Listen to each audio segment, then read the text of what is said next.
नमस्कार, जय हिंद, जय भारत। भारतीय अवाम ताकत दल अपने भारतीय भाई बहनों अर्थात अपने देश भारत की जनता अर्थात अपनी भारतीय अवाम से भारतीयता आधारित आपसी श्रद्धा, भारतीयता आधारित आपसी स्नेह, भारतीयता आधारित आपसी प्रेम, भारतीयता आधारित आपसी अखलाक मोहब्बत, भारतीयता आधारित आपसी सहयोग, भारतीयता आधारित आपसी सम्मान, भारतीयता आधारित आपसी एकता, भारतीयता आधारित आपसी भाईचारा तथा भारतीयता आधारित आपसी सद्भाव को समझने व उसे आत्मसात करके वैसा ही और उसी अनुसार आचरण एवं व्यवहार करने हेतु और इसके समस्त भारत में प्रचार प्रसार करने हेतु और इसकी अहमियत और महत्व को प्रत्येक देशवासी को समझाकर उसे अपनाते हुए वैसा ही और उसी अनुसार आचरण एवं व्यवहार करने हेतु और प्रत्येक देशवासी को अपना ही भारतीय भाई बहन मानकर, समझकर, अपनाकर उनके साथ वैसा ही और उसी अनुसार आचरण एवं व्यवहार करने हेतु सतत सदैव और हमेशा अदब के साथ, आदर के साथ अर्ज करता है, विनती करता है। सर्वप्रथम हम अपने सभी आदरणीय भारतीय भाई बहनों से कहना चाहेंगे कि वीडियो देखने के पश्चात जो आप सभी लोग इस भारतीय जनता दल के संगठन मंत्री से संपर्क करते हैं तो भारतीय जनता दल का आग्रह है कि उनको अपना संपर्क नंबर मोबाइल का जरूर आप नोट कराएं, इसलिए कि जब भी आपके क्षेत्र में आना होगा तो इन्हीं संपर्क नंबरों से की सहायता से आपके क्षेत्र में आपसे संपर्क किया जाएगा और जो है उस कस्बे में, उस गांव में, उस इलाके में वो जो है आप लोगों के बीच में आकर के ये भारतीय एकता का अभियान चलाने का कार्यक्रम किया जाएगा। तो आप लोग मैंने वीडियो जब देखते हैं और प्रतिक्रिया स्वरूप और जब भी आप मैंने भारतीय जनता दल के संगठन मंत्री से बात करते हैं तो सहर्ष खुशी आगे बढ़ करके उत्साह के साथ अपना संपर्क नंबर जरूर नोट कराएं। इसके साथ अच्छा, चूँकि ये अभी चूँकि ये काम बहुत ज़्यादा है, काम बहुत ज़्यादा है और सभी काम को संपन्न करना है। तो इस पार्टी को मैंने ये वो ढांचा उत्तर प्रदेश में मैंने पार्टी का मैंने दल का ढांचा भी वो खड़ा कर रही है। तो उसमें भी हमारे जो इच्छुक भारतीय भाई बहन हैं कि उसमें कोई पदाधिकारी का पद का कोई मैंने यदि जिम्मेदारी सहर्ष खुशी से निर्वहन करना चाहते हैं तो उसकी भी इच्छा जो है, जब वो भारतीय जनता दल के पदाधिकारी से भारतीय जनता दल के राष्ट्रीय संगठन मंत्री से जब बात करते हैं तो उसको नोट करा सकते हैं। उसमें यह भी हो सकता है कि यदि वो स्वयं न हो तो उनके जानने वाले, उनके परिजन, उनके कोई और भी हों जो कि इसमें इस तरह के का जज्बा रखते हों और अपनी जिम्मेदारी निभा सकते हैं, तो वो भी उनका विवरण उनको नोट करा सकते हैं। और कोई उम्मीदवार यदि बनना चाहते हैं तो वो भी उसका भी विवरण वो राष्ट्रीय संगठन मंत्री से जब आप लोग बात करते हैं तो उनका भी आप लोग उसको नोट करवा सकते हैं। एक बात का ध्यान रहे सभी आदरणीय भारतीय भाई बहनों को, अपने आदरणीय भारतीय अवाम को, कि भारतीय जनता दल के कार्यकर्ता हों, चाहे पदाधिकारी हों, चाहे उसके उम्मीदवार हों, उनके लिए जो आवश्यक गुण की बात है उसकी जानकारी होना बहुत ज़रूरी है। इसलिए कि अभी शुरुआती तौर पर ऐसे ही शख्सियत के लोग, ऐसे ही व्यक्तित्व के लोग लिए जाएंगे। बाद में जब इसका विस्तार हो जाएगा, इसकी ताकत बढ़ जाएगी तो खुद इसके प्रभाव से जो है मन इसी और वही वही माहौल बनाएगा और उसी माहौल में लोगों को ढाल करके और वैसा ही कैंडिडेट वो सामने लाएगा। तभी अभी फिलहाल शुरुआती दौर पर जो कार्यकर्ता पदाधिकारी और अभी जो आगामी जो उत्तर प्रदेश का विधानसभा का चुनाव है उसके लिए उम्मीदवार के लिए जो आवश्यक गुण है तो उसकी जानकारी इस प्रकार है। सर्वप्रथम उसकी पृष्ठभूमि साफ सुथरी होनी चाहिए, मतलब वो किसी भी इस प्रकार के गलत सलत या आपराधिक धंधे में वो लिप्त न हो और उसकी पृष्ठभूमि उसकी बैकग्राउंड या अंग्रेजी में कहते हैं वो एंटीसीडेंट्स वो साफ सुथरा होना चाहिए। दूसरा यह है कि उसका समाज के हर तबके के साथ उसका बात व्यवहार हो और हर तबके को समान रूप से संकीर्णताओं से ऊपर उठ करके सबका सम्मान करता हो, सबकी इज्जत करता हो, सबसे प्रेम मोहब्बत रखता हो, ये आवश्यक गुण है। और इसके अलावा ये चार जो है वो एक मतलब कि नोटिफाइंग और या मील के पत्थर के रूप में वो गुण बहुत जरूरी है। चार कि राष्ट्रभक्ति, समर्पण, कर्तव्यनिष्ठा और चरित्रवान। तो राष्ट्रभक्ति से मतलब है कि अपना जो देश है भारत, अपना मुल्क जो भारतवर्ष है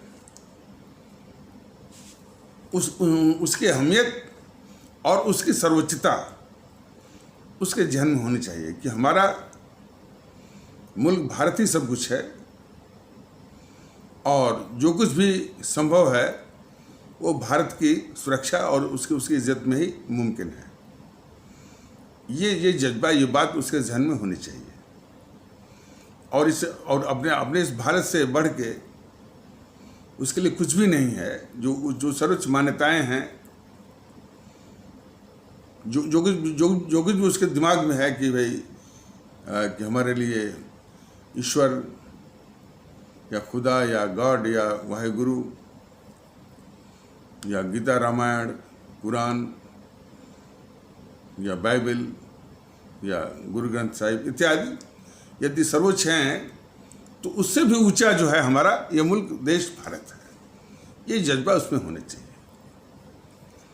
और हमारे देश के जो थोड़ा बहुत, हम नहीं कहते कि बहुत पढ़ा लिखा हो, लेकिन फिर भी जो हमारा राष्ट्रीय गौरव है यदि उसको जानकारी है तो उस पर भी उसको गौरवान्वित होना चाहिए। हमारे जितने भी इस ऐतिहासिक स्मारक हैं और उसमें भी बगैर भेद किए हुए, ये सबसे जरूरी है कि कुछ असामाजिक और कट्टरवादी तत्व उसमें भेद करते हैं कि ये मुगल शासकों का है तो ये मुगल शासकों का नहीं है।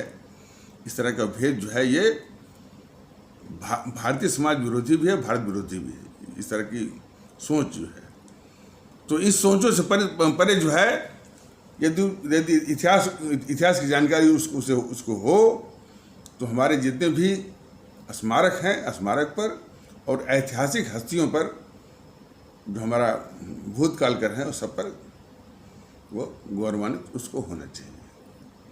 ये तो रहा इतिहास पर। और हमारी जो जितनी विभूतियाँ हैं और खास करके हमारे जितने भी हमारे संत महात्मा हैं, बगैर कोई मन में भेद लाए सबका सम्मान करता हो। और हमारे देश की जो प्राकृतिक संपदाएं हैं, हमारे पर्वत हैं, नदियां हैं, वन हैं, इन पर भी स्वाभिमान या गौरवान्वित होना चाहिए। और इसके अलावा पूरे देश के लोगों से, हमारे जो 135 करोड़ लोग हैं, उनसे मोहब्बत होना चाहिए बगैर किसी भेदभाव के। और कोई मुद्दा आता है, इशू आता है, तो उसी पृष्ठभूमि में उसको देखा जाना चाहिए। और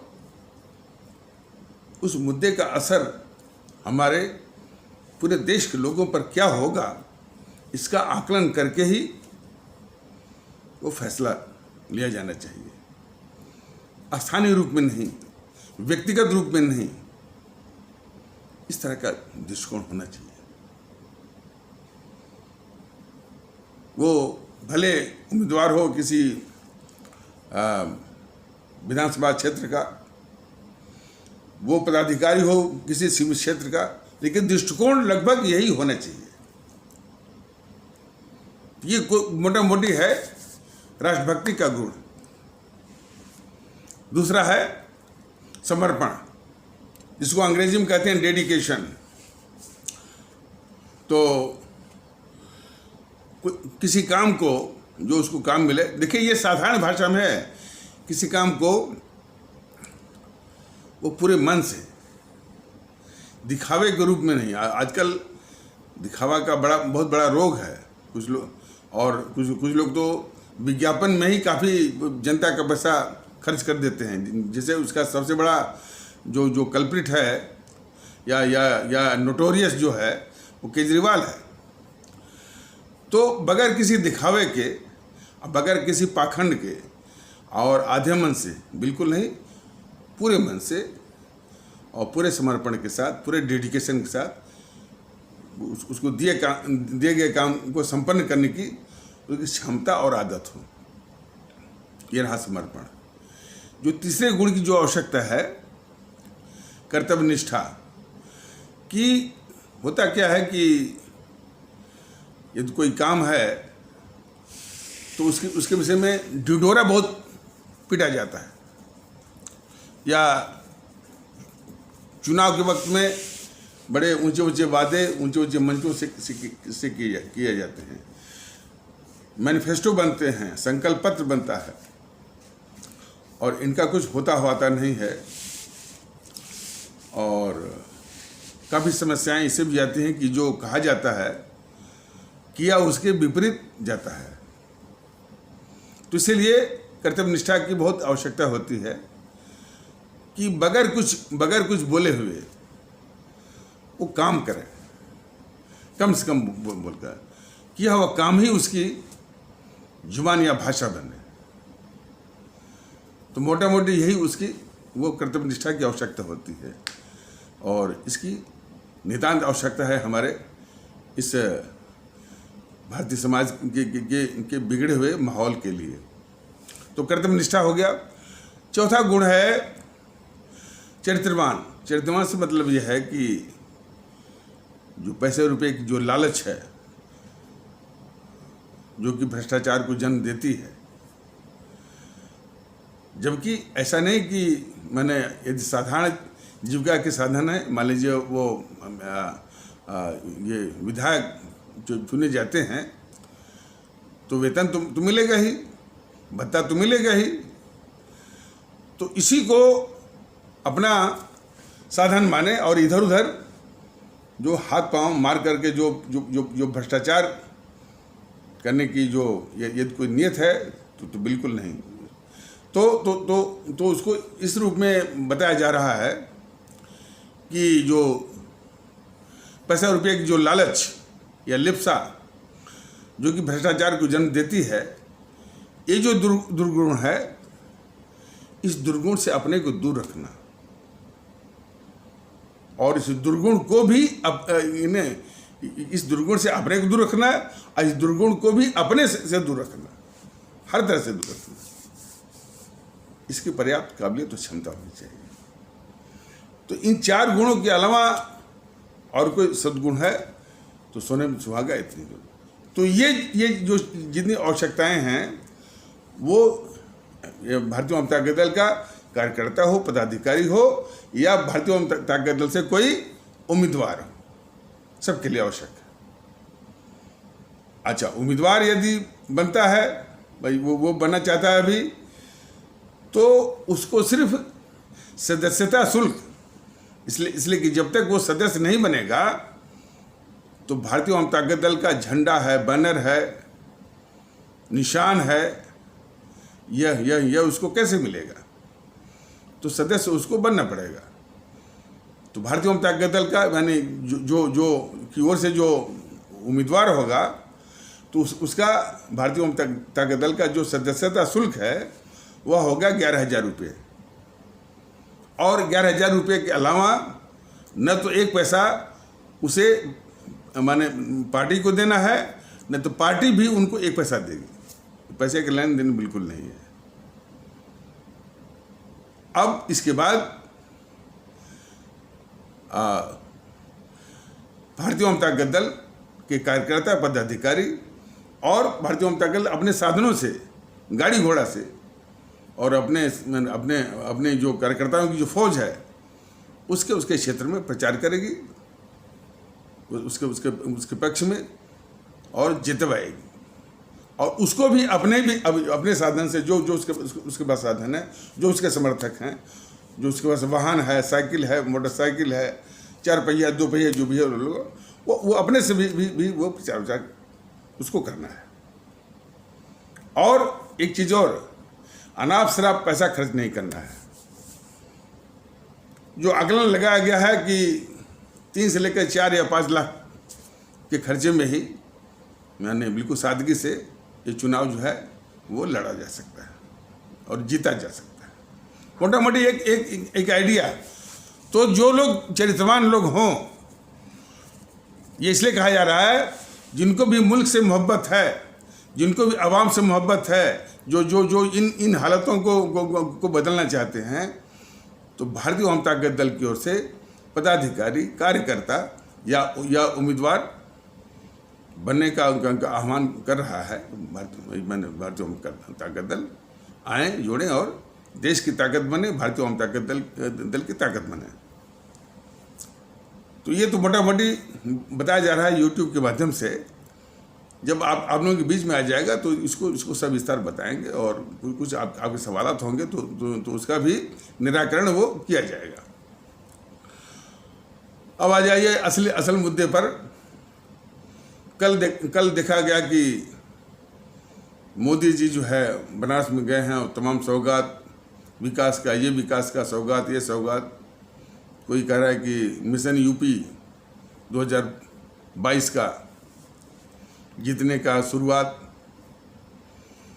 देखिए, जिस भी दल के पास जनता को देने के लिए कोई स्वस्थ चीज नहीं होती है, वो इन्हीं चीज़ों के सहारे लेता है। मसलन या तो जातिवाद का या तो संप्रदायवाद का, जो सब इस भारतीय समाज की गंदगी है, जातिवाद का, संप्रदायवाद का, भाषावाद, प्रांतवाद और भी इस तरह से वाद। और कभी कभी वो व्यक्तिगत वो नाता और जो है रिश्तेदारी का। और फिर इसके बाद जो है वो रेवड़ीबाजी, फ्री में पानी, फ्री में बिजली, या जो ही चुनाव आ गया तो ये कुछ उद्घाटन पुल का, कुछ उद्घाटन ये विकास का, ये है रेवड़ीबाजी। जिन पार्टियों के पास, जिन दलों के पास इस समाज को देने के लिए कोई स्वस्थ चीज नहीं होती। आज इस देश को विकास तो जरूरी है, इसको नहीं कहा जाना, लेकिन विकास से पहले जो समाज में जो बिखराव है, इस बिखराव को समाप्त करना है। समाज में जातियों के आधार पर बिखराव है, संप्रदाय के आधार पर बिखराव है, भाषा और प्रांत के आधार पर बिखराव है, और भी तरह से जो बिखराव है।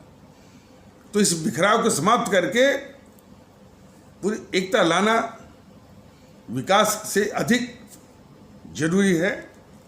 और एक सद्भाव और एक मत और एक सुमत, खास करके जो हमारे आम और गरीब भारतीय भाई बहन हैं और जो कभी कभी असुरक्षा महसूस करते हैं, अपने को अलग थलग महसूस करते हैं, और कभी कभी वो समाज से उनको सम्मान नहीं मिलता है, वो इज्जत नहीं मिलती है। ये चीज़ें विकास से अधिक जरूरी है।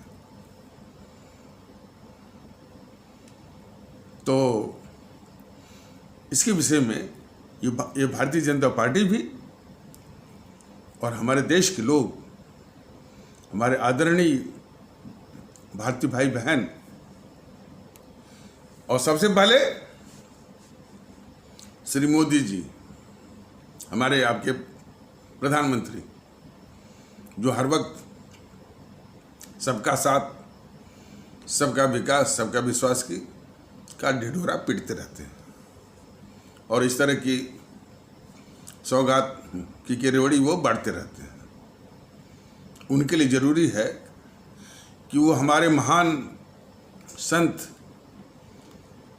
और महान कवि और प्रभु राम के अनन्य भक्त और समाज सुधारक, ये 4 गुण थे उनमें। गोस्वामी तुलसीदास जो है महान संत भी थे, महान कवि भी थे, समाज सुधारक भी थे। यानी समाज की कमियों पर जब भी उनको मौका मिलता था वो मार्गदर्शन भी करते थे और चोट भी करते थे, और सबके ऊपर वो प्रभु राम के अनन्य भक्त भी थे। तो उनका नजरिया हमारे देश के लिए बहुत ही उपयोगी है और अनुकरणीय है। तो ऐसी परिस्थितियों में उनका एक उपदेश है, उनकी एक सीख है कि जहाँ सुमत संपत्ति नाना, जहाँ सुमत संपत्ति नाना, जहाँ कुमत विपद निधाना। कहने का तात्पर्य यह है कि जिस परिवार में, और वही चीज मतलब कि समाज पर भी लागू होती है और वही चीज देश में भी लागू होती है।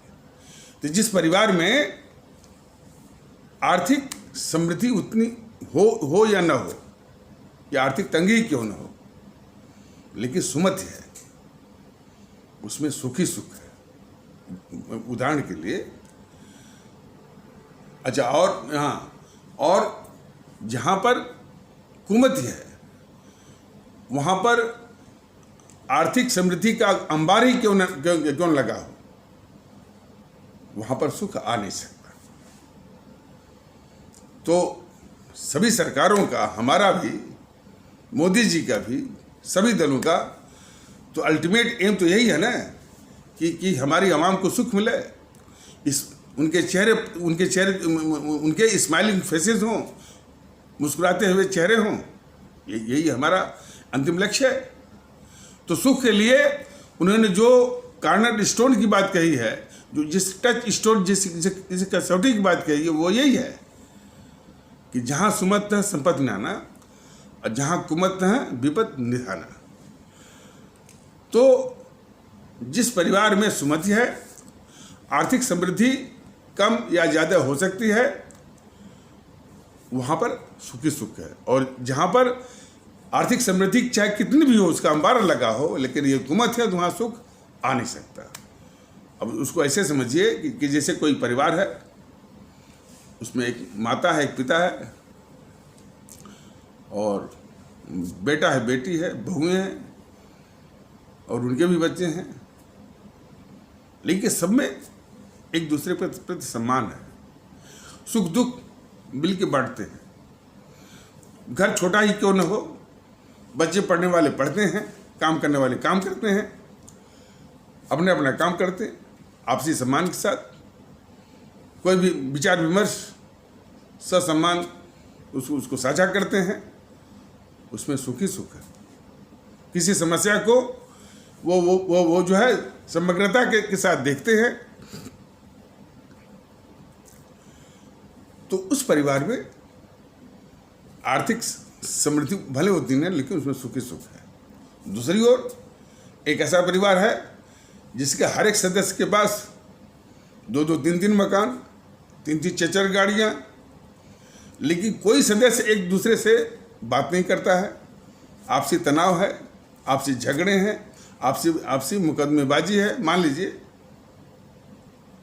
तो आर्थिक समृद्धि का अंबार होते हुए भी वहाँ न तो शांति है न तो सुख है। यही चीज़ हमारे भारतीय समाज पर लागू होती है और हमारे देश में भी लागू होती है। अब मोदी जी को विशेष रूप से जानना चाहिए कि विकास के पहले विकास का विरोधी भी नहीं, विकास तो खैर जरूरी है। विकास जो है हमारे जीवन को आसान बनाता है, ये बात जरूरी है, लेकिन जो है सुख लाने के लिए, चेहरे पर मुस्कान लाने के लिए, स्माइलिंग फेसेस बनाने के लिए जो है सुमत क्या होना जरूरी है। तो कल मैं चर्चा कर रहा था किसी साथी से, तो वो मोदी के भक्त निकले, तो कह रहे थे कि बधाई साहब क्या बात करते हैं वो गोस्वामी तुलसीदास के सुमत और कुमत की। देश में तो सुमत ही सुमत है, कहाँ कुमत है। तो मैंने कहा कि आपने एक बैग बोल दिया कि कुमत नहीं है, कुमत नहीं है, सब सुमत ही है। यार बताइए, ये आरएसएस के कितने फॉलोअर्स हैं और और जो है कम्युनिस्टों के कितने फॉलोअर्स हैं, असदुद्दीन गिरोह के कितने फॉलोअर्स हैं, और जो छुटभैया हैं समाजवादी बहुजन समाजवाद पार्टी, ममता बनर्जी और आपका स्टालिन जो डीएमके है, इसके कितने फॉलोअर्स हैं। और सबकी अलग अलग स्वार्थ हैं, अलग अलग दिशाएं हैं, अलग अलग वो अपना जो है वो नीति और षड्यंत्र चला रहे हैं इसी देश में। कहाँ सुमत है बताइए ना, इनके रहते कहाँ सुमत है। इसीलिए जो भारतीय जनता दल के भाई सब छोड़ करके भारतीयता के अम्ब्रेला में, भारतीयता के सूत्र में आइए, ये सुमत की निशानी है। लेकिन इस सुमत के अभाव में आप कोई भी विकास करेंगे तो काम में नहीं आएगा। आप लाख एक्सप्रेसवे बना दीजिए, हाईवे बना दीजिए, फ्रेट कॉरिडोर बना दीजिए, इंडस्ट्रियल कॉरिडोर बना दीजिए, इकोनॉमिक कॉरिडोर बना दीजिए, इंडस्ट्रियल पार्क बना दीजिए, लॉजिस्टिक पार्क बना दीजिए। ये जो कुमत के मैंने सुमत के भाव में जो कुमत है, वह इन देश विरोधी ताकतों को, जीएनपीसी, वाम दल और उसके साथ साथ समर्थन करने वाले समाजवादी पार्टी के, बहुजन समाज पार्टी के, टीएमसी के, आरजेडी के लोग जो है, इन सारे को जो है वो घेर के बैठ जाएंगे, रोक के बैठ जाएंगे। सारा विकास आपका जो है वो ठप हो जाएगा। किस काम का आएगा?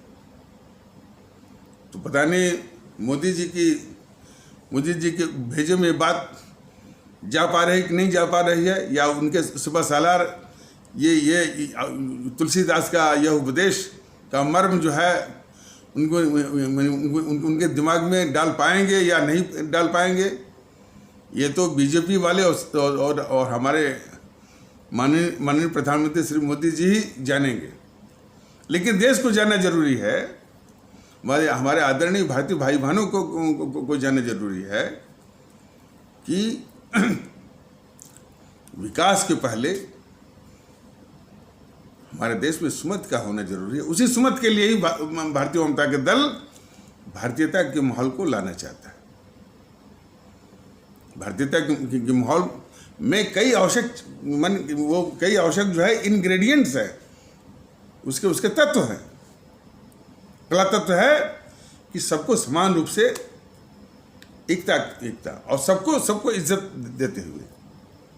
शायद भारतीय जनता पार्टी के लोगों को मालूम है कि नहीं है, भारतीय जनता दल को अच्छी तरह मालूम कि कितने ऐसे तबके हैं जिनको विकास से अधिक सम्मान के वो इच्छुक हैं, सम्मान के वो प्यासे हैं, सम्मान के वो भूख हैं। पता नहीं इसका इल्म, इसकी जानकारी भारतीय जनता पार्टी के लोगों को है कि नहीं है। तो इसलिए भारतीय एकता का, भारतीयता के माहौल की नितांत आवश्यकता है। एक निवेदन है हमारे सभी आदरणीय भारतीय भाई बहनों से, हमारे सभी आदरणीय भारतीय आवाम से। भारतीय जनता दल की देखिए, सोशल मीडिया एक बहुत ही सशक्त और सबसे सस्ता भी है और सशक्त माध्यम। इस तरह के वीडियो को भारतीय जनता दल वीडियो को अधिक से अधिक फॉरवर्ड करिए, अधिक से अधिक प्रसारित करिए, लोगों तक पहुंचे। ये राष्ट्रीय कर्तव्य है, एक राष्ट्रीय आंदोलन है, दूसरी आज़ादी है। ये इन काले अंग्रेजों से मुक्ति का, काले अंग्रेजों से निजात का, तो इसको अधिक से अधिक वो प्रचारित करिए। भारतीयता तो इसका हथियार है, इसका अस्त्र है। भारतीयता आपकी ताकत है। इस ताकत में हर एक भारतवासी को, हर एक देशवासी को लाना है। तो सभी आदरणीय भारतीय भाई बहनों से ये निवेदन है कि अभी तक मैंने या भारतीय जनता दल ने करीब, मैं समझता हूँ कि 675 या 680 या 700 के आसपास ये वीडियो जो है जारी हो चुके हैं और सभी जो है भारतीय एकता के माहौल को लाने की कोशिश के ही हैं। और ये सारे वीडियो जन जन तक पहुंचनी चाहिए। दूसरी आज़ादी के लिए इन सभी काले अंग्रेजों, ये काले अंग्रेज ही हैं जो हमारे भारतीय समाज में को कमज़ोर करना चाहते हैं। और उनके कई तरीके हैं। जातिवाद एक बहुत खतरनाक हथियार है। उसी तरह सांप्रदायिकता भी एक खतरनाक हथियार है। भाषावाद भी, प्रांतवाद भी, ये सब बहुत ही खतरनाक किस्म के हथियार हैं। और ध्रुवीकरण भी एक बहुत ही घातक किस्म का भारतीय समाज के खिलाफ यह हथियार है। ध्रुवीकरण की ये माहिर है बीजेपी, तरह तरह के झूठ फैला करके कि वो हिंदुत्व की रक्षा कर रही है, फलाने ठिकाने कर रही है। तो ये सभी जो है इस भारतीय समाज के और देश के काले अंग्रेज हैं। इनसे मुक्ति पानी है, इनसे आज़ादी पानी है, इनसे निजात पानी है।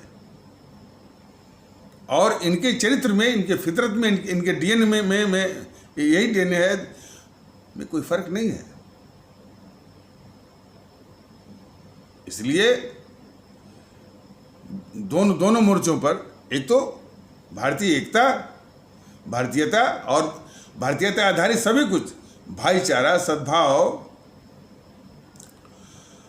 और आपसी सहयोग, आपसी सम्मान, इखलाक, मोहब्बत, श्रद्धा, प्रेम, स्नेह, सब कुछ भारतीयता आधारित स्थापित करने में, उसका माहौल बनाने में इसको आगे बढ़ाइए। और इसकी चर्चा, अधिक से अधिक इसकी चर्चा, कोई गोष्ठी, भारतीय जनता दल आएगा तो बताएगा भी कि कैसे आपको गोष्ठी करनी है, आने वाला है। तो लेकिन अधिक से अधिक इसकी चर्चा और सोशल मीडिया का अधिक से अधिक प्रयोग, इसको अधिक से अधिक जो है वो फॉरवर्ड करके लोगों तक, जन तक ये पहुँचे। हम भी पूछते रहते हैं, तो काफ़ी क्षेत्रों से ये बातें आती हैं कि अभी इस पार्टी का प्रचार नहीं है। तो मैंने सोचा कि हम निवेदन ही कर दें अपने आदरणीय भारतीय भाई बहनों से कि वो इसको अधिक से अधिक लोगों तक पहुंचाएं। और ये परम राष्ट्रीय कर्तव्य है, देश को एक करना है। और देश की तोड़ने वाली जो शक्तियां हैं, जिनको हमारे शहीद आजम भगत सिंह ने काले अंग्रेज कहा था, उनसे निजात पानी है। और एक अभियान चलाना है, लेकिन शांतिपूर्वक, जिसका नाम है वेलवेट रेवोल्यूशन। बगैर किसी अशांति के, बगैर किसी माने औपचारिक आंदोलन के, बगैर किसी खून खराबे के, बगैर किसी को तकलीफ दिए हुए, बगैर ये कि वो झंडा लेके दौड़े, झंडा लेकर धरने पर बैठे, धरना लेकर के जो है वो एक औपचारिक आंदोलन करे, बगैर ऐसे किए हुए, सिर्फ मन में, और इसके बाद सीधे ईवीएम मशीन। और ये जो माने काले अंग्रेज वाली जो देश विरोधी ताकतें जो राजनीतिक दलों के बेश में हैं, ये किसी भारत में कोई ऐसी ताकत नहीं बची है, या कोई ऐसे संस्था नहीं बची है जिससे ये काबू में आ सकें, और ये इनका रंच मात्र भी डेंट नहीं कर सके हैं आज तक। इनको बस एक ही चोट मिलती है जो कि आपके हथियार से चोट मिल सकती है। लेकिन दुख इस बात का है कि उस हथियार से इनको चोट देने के बजाय इनको सत्ता में भेजा गया।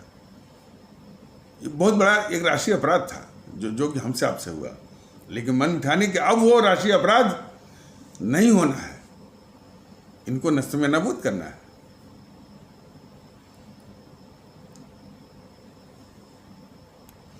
तो माननीय श्री मोदी जी, हमारे आदरणीय भारतीय भाई बहन, सबको जानना चाहिए कि विकास के पहले देश में सुमत, विकास के पहले देश में भारतीय एकता, विकास के पहले भारतीय भाईचारा, विकास के पहले भारतीय सद्भाव, विकास के पहले भारतीय अखलाक मोहब्बत, विकास के पहले भारतीय आपसी श्रद्धा, आपसी स्नेह, आपसी प्रेम और आपसी सद्भाव, इसकी ज़रूरत है मोदी जी। तभी विकास काम में आएगा और उसकी सार्थकता होगी। ये बात आप समझ लीजिए। और इसलिए कि ये हम नहीं, हमारे महान संत और प्रभु राम के अनन्य भक्त गोस्वामी तुलसीदास ने ये बताया हुआ है। हम लोग तो उनके आदर्शों को पालन करने वाले हैं। तो ये रहा। अब कुछ सुखद समाचार, हालांकि उस समाचार को अभी वेरीफाई करना बाकी है कि कुछ हमारे इस्लाम आस्था वाले भारतीय भाई बहनों के तबके ने भारतीय एकता का, भारतीयता का प्रदर्शन करते हुए असदुद्दीन ओवैसी को उत्तर प्रदेश के किसी जगह पर काले झंडे दिखाए, भारतीयता का प्रदर्शन करते हुए। बल्कि उस असदुद्दीन गिरोह के कुछ तत्व कह रहे थे कि हम जानते हैं कि ये कौन लोग हैं। बोल नहीं पाए कि भाई ये, हालांकि देखिए जितने भी दल हैं वो भारतीय एवं ताकत दल का नाम लेने से उनको परहेज है। इस तरह के उनको अनुदेश हैं और इंस्ट्रक्शंस हैं और आदेश हैं कि सब कुछ बोलेंगे, लेकिन वो भारतीय एवं ताकत दल का नाम लेने की उनकी मनाही है, ताकि वो भारतीय एवं ताकत दल की लोकप्रियता, बिल्कुल लोकप्रियता जो है वो शूटअप न कर जाए और एक बैग न बढ़ जाए। तो जो सबसे बड़ा ऐतिहास, राजनीतिक दल भी, मीडिया के लोग भी सब कुछ वो वर्णन कर देंगे, लेकिन वो भारतीय एवं ताकत दल का नाम नहीं लेते हैं, ताकि इसकी लोकप्रियता में जो है एक बैग जो है वो शूटअप न कर जाए। तो वो असदुद्दीन गिरोह के लोग भी, वो उसके तत्व भी कहते हैं कि हमको पता है कि ये कौन लोग हैं। लेकिन खैर इनमें ये है कि ये बहुत एक सुखद ये घटना है देश के लिए भी, और भारतीय एवं ताकत दल तो खैर इससे वो काफ़ी आनंदित भी है कि हमारे इस्लाम आस्था वाले भारतीय भाई बहन भारतीयता का प्रदर्शन करते हुए उस असदुद्दीन ओवैसी को आईना दिखाया है। लेकिन ये तो शुरुआत भर है। इसी प्रकार भारतीय एवं ताकत दल की अपेक्षा और अनुरोध है कि हमारे हिंदू सनातन आस्था वाले भारतीय भाई बहनों के समाज से लोग आगे आए और इस पुष्पेंद्र कुलश्रेष्ठ गिरोह को भी उसी तरह का भारतीयता का प्रदर्शन करते हुए उसको काले झंडे दिखाएं, उसको हतोत्साहित करें। इसकी बहुत आवश्यकता है। हमारे इस्लाम आस्था वाले भारतीय भाई बहन वो असदुद्दीन गिरोह का वाला मोर्चा संभालें और हमारे इस्लाम और हमारे हिंदू सनातन आस्था वाले भारतीय भाई बहन ये पुष्पेंद्र कुलश्रेष्ठ वाला गिरोह के खिलाफ मोर्चा संभालें। इन दोनों माने बहुत खतरनाक ताकतों को यानी ध्वस्त करने के बाद ये काम बहुत आसान हो जाएगा। इन दोनों ताकतों को ध्वस्त करना जरूरी है, पुष्पेंद्र कुलश्रेष्ठ गिरोह और असदुद्दीन गिरोह।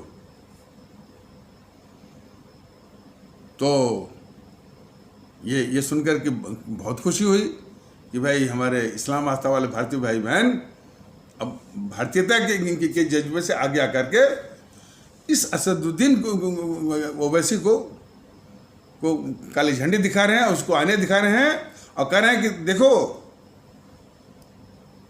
हम मुसलमान नहीं हैं, हम भारतीय हैं। जो तुम विखंडन की राजनीति कर रहे हो, तुम संभल जाओ,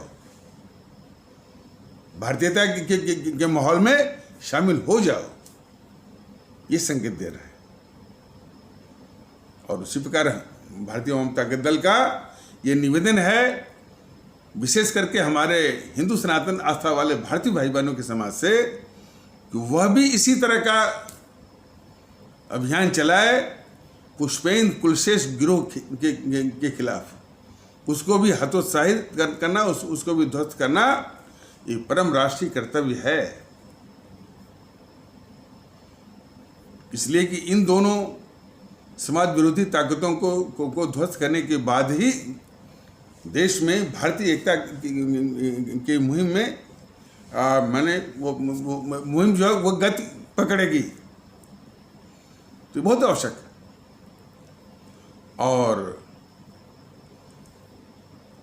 और खास करके अब देखिए, ये बीजेपी के लोग जो है वो राष्ट्रवाद चला रहे थे। अब ये बीजेपी के लोग इससे परेशान है कि देश में भारतीय एकता आ रही है। हमारे आदरणीय भारतीय भाई बहन इस बीजेपी से पूछें कि क्या आपका राष्ट्रवाद भारतीय एकता के अभाव में है? मतलब कहने का मतलब, बगैर भारतीय एकता का आपका कैसा राष्ट्रवाद है? कौन सा राष्ट्रवाद कि जिसमें भारतीय एकता न हो? इसलिए खोखला है। और यही नहीं, बल्कि ये बीजेपी के कुछ तत्व जो है भारतीय जनता दल को एकता के कुत्ते भी कर रहे थे। एक एकता के कुत्ते कर रहा है और दूसरा असदुद्दीन ओवैसी के गिरोह के तत्व जो है भारतीय जनता दल के लोगों को पिल्ला बोला रहे थे। तो इस तरह की जो भाषा उनकी है, तो मन में जो जहर है, मन में जो विष है, उसका मैनिफेस्टेशन है, उसका जो है वो आउटबर्स्ट है या प्रकटीकरण है कि इस तरह की क्या उनका चरित्र है। चाहे असदुद्दीन ओवैसी गिरोह हो, चाहे भारतीय जनता पार्टी के लोग हों। और ऐसी ही भाषा का प्रयोग वो पुष्पेंद्र कुलश्रेष्ठ गिरोह भी करता है। और उसका अपराध तो बहुत ज़्यादा है। थोड़ा बहुत बोलेगा, इसके बाद जो है इस्लाम आस्था पर वो हमले जो है वो शुरू कर देता है।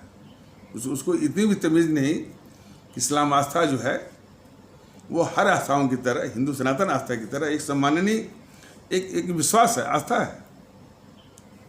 खैर, तो हमारे क्रमशः हमारे भारतीय भाई बहन अपने मन स्थानों से ऐसी ऐसी ताकतों को शिकस्त देने के लिए आगे आए, भारतीय एकता के लिए, भारतीय समाज के लिए, और इस देश की बुनियाद को भारत राष्ट्र के रूप में, जो कि भारत के संविधान से संचालित हो, न तो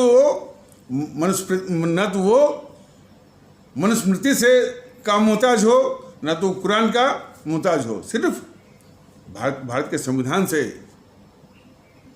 संचालित हो। भारत राष्ट्र और उसकी बुनियाद को मजबूत करने के लिए भारतीय एकता का होना बहुत जरूरी है। इसीलिए भारतीय ओम ताकत दल लगातार कम से कम से यूट्यूब के संदेश के माध्यम से जो प्रयास कर रहा है, और ये निवेदन भी कर रहा है कि अधिक से अधिक हमारे भारतीय भाई बहन इसमें शामिल हों और भारतीय एकता का प्रदर्शन करें। सारी जो राजनीतिक दल हैं इस हमारे भारतीय समाज को तोड़ना चाहते हैं। भारतीय ओम ताकत दल इनको एक करना चाहता है। ये फर्क तो देखिए ना, ये हमारे भारतीय समाज को तोड़ने में ये जितने भी राजनीतिक दल हैं वो एक हैं। कोई तो कह रहा था कि शायद सुना गया है, चाहे भारतीय जनता पार्टी की ओर से चाहे और पार्टी से, कि भाई कोई भी दल जीत जाए कोई बहुत बड़ा ऐतराज नहीं है। मान लीजिए बीजेपी भी जीत जाती है तो सपा को बहुत बड़ा ऐतराज नहीं है। सपा वाले भी जीत जाएं तो बीजेपी को भी कोई ऐतराज नहीं है। बहुजन समाज पार्टी को भी कोई बहुत बड़ा ऐतराज नहीं है। इन एनपीसी वालों को, जो गांधी नेहरू परिवार चांदा चौकड़ी कागज, जैसे आप लोग अभी भी भ्रम या भूल से या गलतीवश कांग्रेस कह रहे हैं, तो उसको भी कोई ऐतराज नहीं है। लेकिन ये सुना गया है कि ये कह रहे हैं कि किसी हालत में भारतीय ओम ताकत दल का कोई भी उम्मीदवार न जीते। तो अब देखिए, कहने का मतलब यह है कि भारतीय एकता के शत्रु ये सारे वो राजनीतिक दल हैं। भारतीय समाज को बांटने में ये सारे राजनीतिक दल में बहुत एकता है, वो एक साथ है, यानी हमको आपको बांटने के लिए। तो इसलिए हमारा क्या कर्तव्य क्या होता है कि हम एक होकर के उनको शिकस्त दे दें, और वो शिकस्त जो देना है कहीं और इसका प्रदर्शन नहीं करना है। ये मन की ताकत है, मन के बाद सीधे ईवीएम मशीन।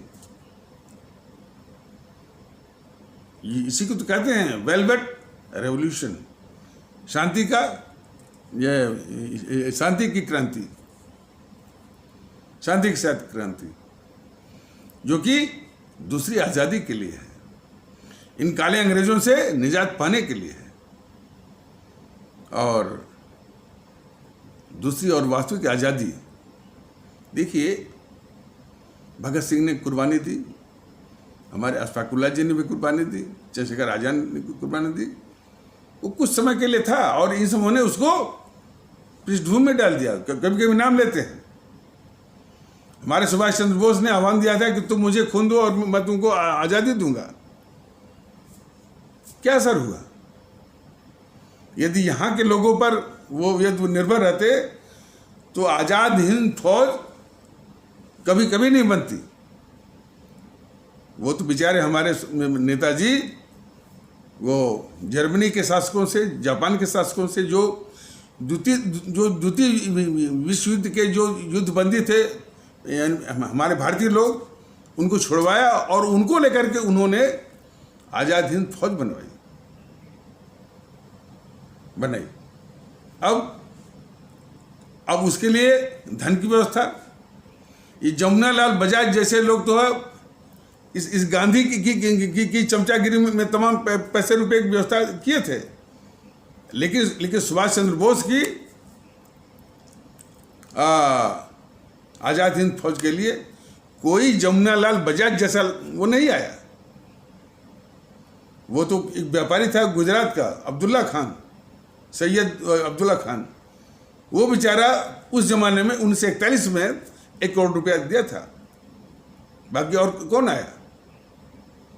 तो ये सब महत्वपूर्ण बातें जो है फिर भी जो है यही कट्टरवादी तत्व जो है हिंदू मुस्लिम को चलाए रहते हैं, लेकिन वो इन बातों को बिल्कुल वो छिपा जाते हैं कि आज़ाद हिंद फौज के लिए कोई जमुनालाल बजाज जैसा कोई वो उद्योगपति नहीं आया, बल्कि बेचारे जो है गुजरात का एक व्यापारी ने उसको सहयोग किया, जो कि इस्लाम आस्था वाले भारतीय भाई बहनों के समाज से था। हमारे जो आज़ाद हिंद फौज में वो सुभाष चंद्र बोस ने हमारे तीनों तबकों से, एक मैंने जो हमारे हिंदू सनातन आस्था वाले भारतीय भाई बहनों के समाज से, एक जो है इस्लाम आस्था वाले भारतीय भाई बहनों के समाज से, और एक सिख आस्था वाले भारतीय भाई बहनों के समाज से वो लेफ्टिनेंट जनरल जो उप सेना अध्यक्ष बनाए थे। लेफ्टिनेंट जनरल सहगल साहब वो हिंदू सनातन आस्था वाले भारतीय भाई बहनों के समाज से थे। लेफ्टिनेंट जनरल शाहनवाज साहब हमारे इस्लाम आस्था वाले भारतीय भाई बहनों के समाज से थे। हमारे ढिल्लन साहब जो है सिख आस्था वाले भारतीय भाई बहनों के समाज से थे। इसका बराबर वो कम्युनिकेशन किए थे। लेकिन देखिए ना कि उनके इस त्याग बलिदान का मतलब कि अपने देश में ये सब असर होने नहीं दिए। और ये चूँकि वीडियो लंबा हो रहा, आगे बताएंगे कि आज उनके आदर्शों को के लिए जो पूछताछ हो रही है, तो ये मोदी सरकार जो है किस तरह से दुबक जा रही है।